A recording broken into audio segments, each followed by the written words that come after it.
দাদু এবার জাদু চশমা নিয়ে বেরিয়েছে লোকের মিথ্যে ধরতে। হঠাৎ সে এক বাড়িতে গিয়ে দেখে স্বামী তার বউকে মিথ্যে কথা বলছে। বিশ্বাস করো, আমি শুধু তোমাকেই ভালোবাসি। তুমি আমার পূর্ণিমার চাঁদ। মিথ্যে মিথ্যে, সব মিথ্যে। তোর স্বামী পাশের বাড়ির রিতার মায়ের সাথে ভালো সম্পর্ক। এই ঈদে তাকে একটা শাড়িও কিনে দিয়েছে। কি? তোমার থেকে একটা ওড়না চাইলে তুমি বলো টাকা নেই, আর সীতার মাকে শাড়ি কিনে দিয়েছো? সরি বউ, আমার ভুল হয়ে গেছে। আর কখনো এমন করব না। এবারের মতো ক্ষমা করে দাও প্লিজ।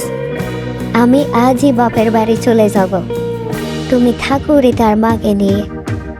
এই বুড়োটা কেন যে আসলো, আমার সংসারটা ভেঙে দিল। Hello guys, how are you? I am from USA.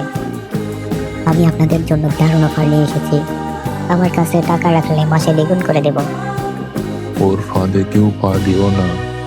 ওই সবার থেকে টাকা নিয়ে পালিয়ে যাবে আর ফিরে আসবে না।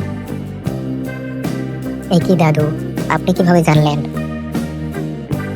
স্বামীর মিথ্যে, বউয়ের মিথ্যে, চোরের মিথ্যে, সব মিথ্যে চেনার একমাত্র উপায় এই জাদু চশমা।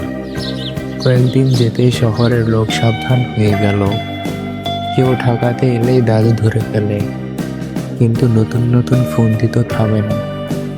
দাদুর সত্য ধরা নিয়ে গ্রামের লোকও বিরক্ত।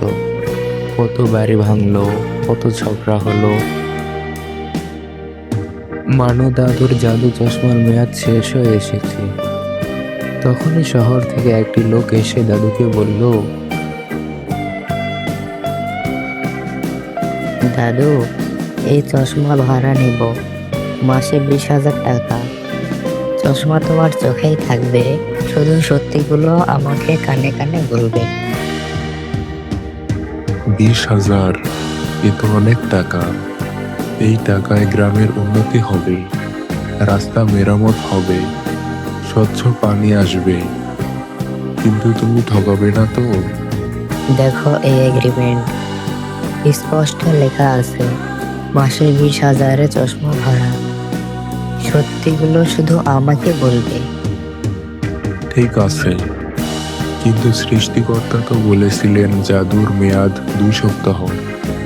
আজই শেষ দিন, কাল থেকে তো কাজ করবে না।